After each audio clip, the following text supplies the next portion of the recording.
नमस्कार, मैं डॉक्टर सुनील कुमार कलयुग से सतयुग की ओर के चौथे भाग में आपका स्वागत करता हूं। यह वीडियो है 4A। इसके पहले के भागों में मैंने कहा है कि यह अभियान संपूर्ण मानवता के कल्याण के लिए है, संपूर्ण पृथ्वीवासियों के लिए दिल को आह्लादित करने वाली होगी। कुछ लोगों ने कहा यह कैसे संभव होगा कि आप हिंदू परंपरा की बात कर रहे हैं, इसे सारे लोग कैसे ग्रहण करेंगे।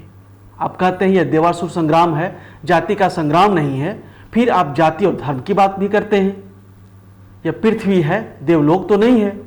इन सारे प्रश्नों का उत्तर देने की कोशिश मैं इस अंक में करूंगा। बात सही है, यह पृथ्वी नहीं है, पर क्या हम अपनी वास्तविकता समझते हैं, अपनी वास्तविक स्थिति और वास्तविक प्रकृति को समझते हैं। पहले वास्तविक स्थिति को समझें, फिर वास्तविक प्रकृति को समझेंगे। हम धरती पर हैं और धरती से ऊपर की तरफ उत्तम लोक है, देवलोक है, और नीचे की तरफ अधम लोक है, नरक है। धरती से ऊपर की तरफ 7 गोले हैं, यह 7 देवग्रह हैं, सूर्य से लेकर शनि तक। अभी मैं वैकुंठ लोक की बात चर्चा नहीं कर रहा हूं, बाद में करूंगा।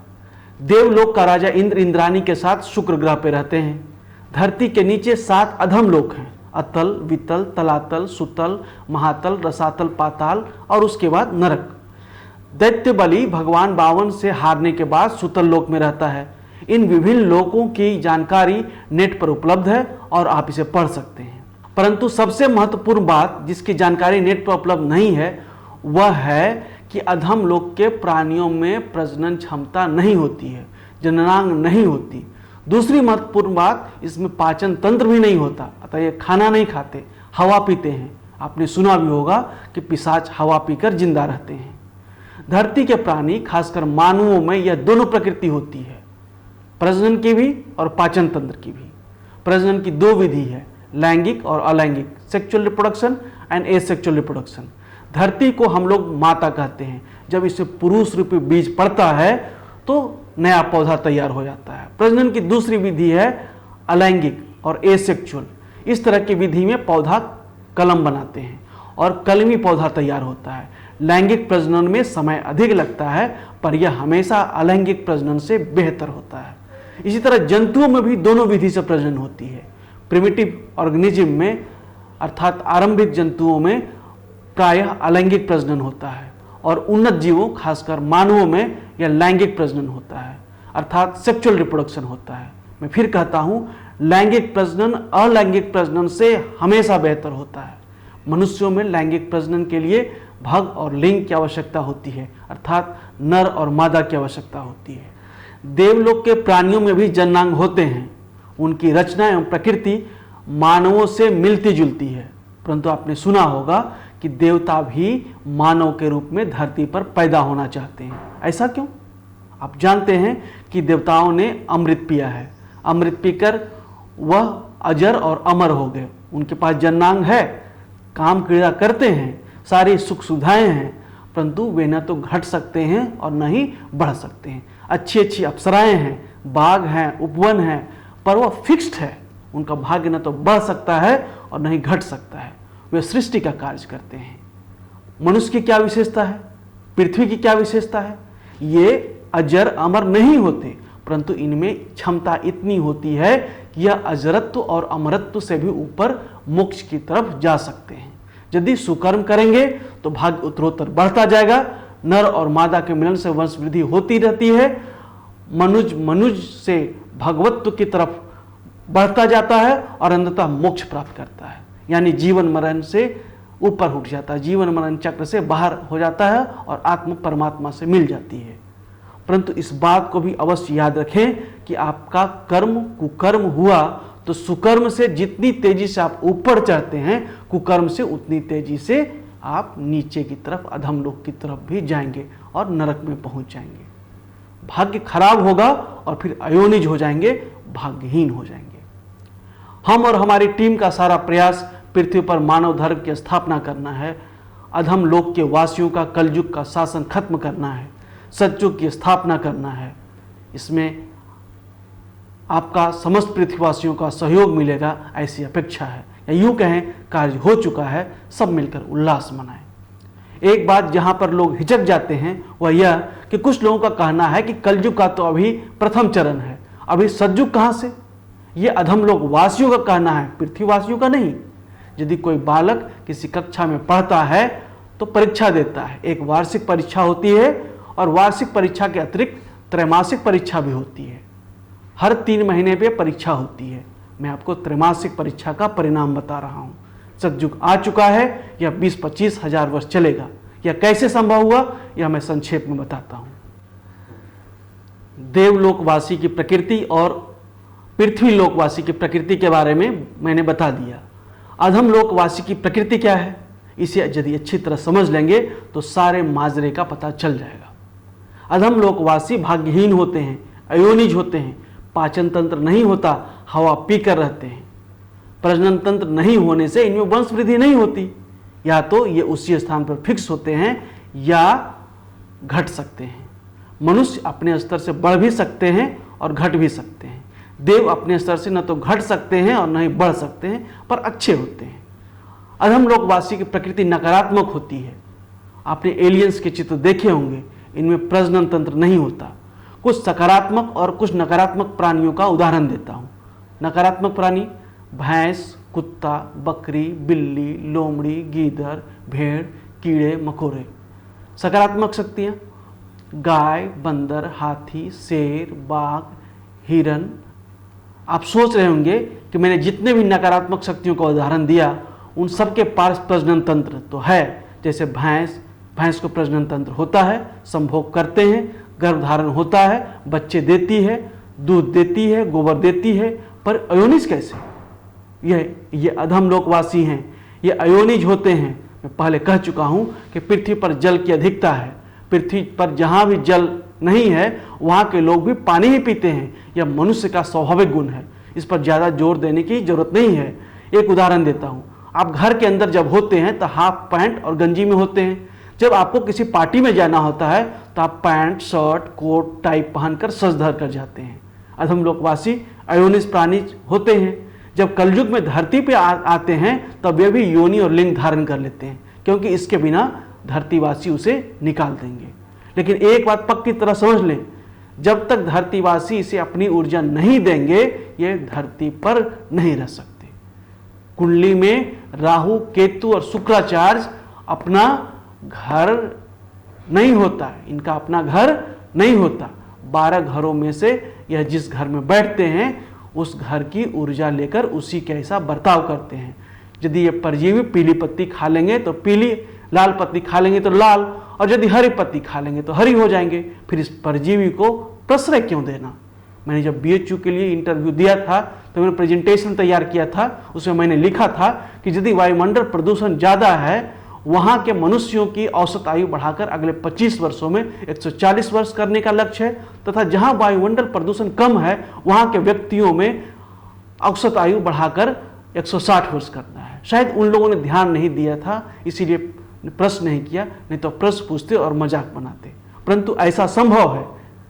मैं पहले कह चुका हूँ, कलयुग से सतयुग की ओर के भाग में, पहले भाग में, ये मैं फिर से कहता हूँ, मन की 3 अवस्थाएं होती हैं, चेतन, अवचेतन और पराचेतन। इसी तरह शरीर की 3 अवस्थाएं होती हैं, स्थूल शरीर, सूक्ष्म शरीर और आत्मा। आत्मा परमात्मा से मिलती है। सतयुग में तीनों एक दूसरे से सीधे संपर्क में होते हैं। किसी भी युग में न तो पराचेतन मन दूषित होता है और न ही आत्मा दूषित होता है, तो चेतन मन, कभी कभी अवचेतन मन। इसी तरह दूषित होता है तो स्थूल शरीर और कभी कभी सूक्ष्म शरीर। चेतन मन और स्थूल शरीर दूषित होता है तब तो हम दवा लेकर आंशिक उपचार करवा लेते हैं, परंतु पूर्ण उपचार के लिए अवचेतन मन का और सूक्ष्म शरीर का उपचार आवश्यक है। अधम लोकवासी परजीवी करते क्या है? ये व्यक्ति के सूक्ष्म शरीर को दूषित करते और कभी कभी सूक्ष्म शरीर को पूरी तरह खत्म कर देते हैं। यदि व्यक्ति और व्यक्ति का परिवार कमजोर रहा तो उदाहरण स्वरूप ये बीच में बैठ जाते हैं। जैसे स्थूल शरीर भैंस आत्मा, स्थूल शरीर कुत्ता आत्मा, स्थूल शरीर बकरी आत्मा, स्थूल शरीर लोमड़ी आत्मा। ये स्थूल शरीर और आत्मा के बीच में बैठ जाते हैं। जब ये परजीवी आपके और आपके आत्मा के बीच में आ गए तो आत्मा से जो ऊर्जा आपके शरीर तक आनी चाहिए उसे बीच में ही खा जा रहे हैं। यदि आत्मा से 200 जूल की ऊर्जा आपको मिल रही है तो सिर्फ आपको 60 जूल की ऊर्जा मिलती है, 140 जूल की ऊर्जा ये परजीवी खा जा रहे हैं।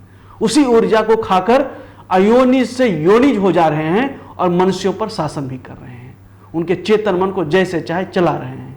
इसे कहते हैं सखी सैया तो खूब ही कमात है, महंगाई डाइन खाई जाते हैं। सरकार की तरफ से यदि 200 रुपया मनुष्य के लिए भेजा गया तो सिर्फ 60 रुपया मिलता है। व्यक्ति ज़्यादा कमजोर है तो सिर्फ 30 रुपया ही मिलता है। किसी किसी को तो कुछ भी नहीं मिलता, और इस हालत में ऊर्जा नहीं मिलने से उसकी अकाल मृत्यु हो जाती है। कलयुग में बलि राजा है, वह राहु की तरह व्यवहार करता है, कुत्ता है, वह कली के माध्यम से शासन करता है। कली काला कुत्ता है, भैंस उसका गुरु है, लोमड़ी सलाहकार है, भेड़ बकरी पत्नी है, मुर्गा टर्की उसके प्रहरी है, बिल्ली उसकी रसोईया है। इनका संगठन इतना मजबूत है कि यदि इसके विरुद्ध किसी ने आवाज उठाई तो कहा तुम्हें उठा लेंगे। पर यह कहता कौन है? क्या मनुष्य कहता है? कदापि नहीं। वह तो इस वियोग से निकलने को छटपटा रहा है, लेकिन अपनी भाषा बोल नहीं पा रहा, वह अपने मन की कर नहीं पा रहा। कुत्ता गोली चलाने को कहता है तो वो गोली चला देता है, बकरा तलवार चलाने को कहता है तो तलवार चला देता है, बताने पे कहता है तुम्हें ही ज्यादा दिखाई देता है, तुम्हारा भी आंख फोड़ देंगे। मानव को मानवता से जोड़ने का प्रयास भारत के ऋषि महर्षि बहुत पहले से कर रहे थे। आधुनिक काल में संगठित प्रयास स्वामी रामकृष्ण परमहंस के द्वारा किया गया तो अधम लोकवासियों ने विश्व युद्ध छेड़ दिया।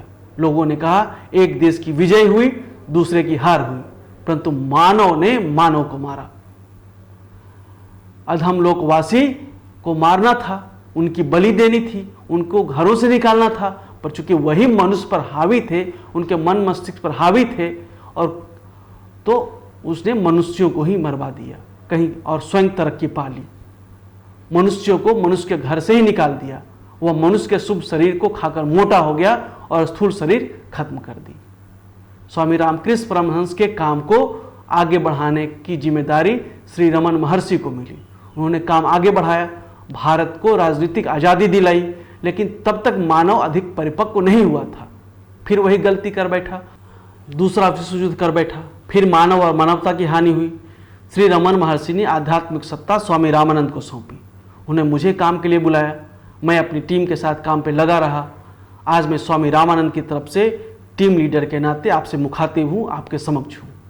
मैं स्वामी रामानंद की तरफ से, अपने परिवार की तरफ से, अपनी टीम की तरफ से यह घोषणा करता हूँ कि सतयुग आ चुका है, जिसका तुझे था इंतजार, जिसके लिए दिल था बेकरार, वो घड़ी आ गई यार, जिसका तुझे था इंतजार। भारत विश्व युद्ध गुरु बन गया, मैं ऐसा नहीं कहना चाहता, क्योंकि जब वायुमंडल में ऐसी बात छोड़ी गई तब अधम लोकवासियों ने, अयोनियों ने यह मनमुटाव पैदा कर दिया कि भारत तो विश्व गुरु बन गया, अन्य देश उनके तलवे चाटेंगे। परंतु सही मायने में यह अयोनिजों का खात्मा है।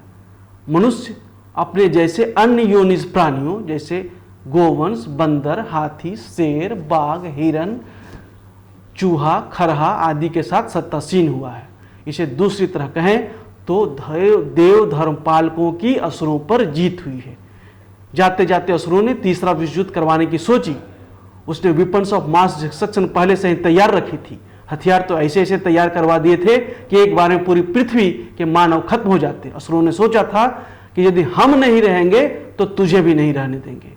मनुष्यों के मन में बौखलाहट हुई थी, पर असुरों की यह चाहत पूरी न हो सकी।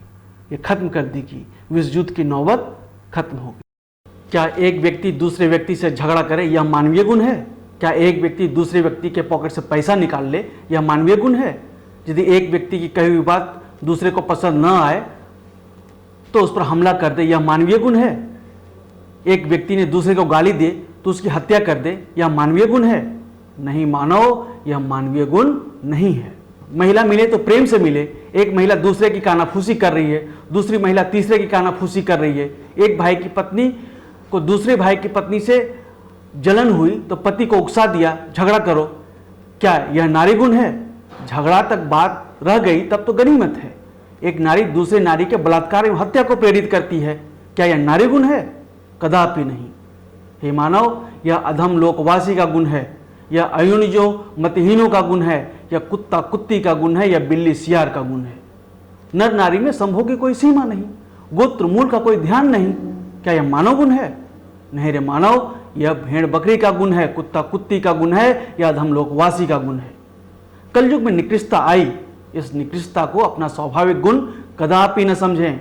यह आग्रह सिर्फ भारतवासियों से नहीं है, मेरा यह आग्रह पृथ्वी के समस्त नर नारी से है। यह कैसे होता है मैं पहले बता चुका हूँ।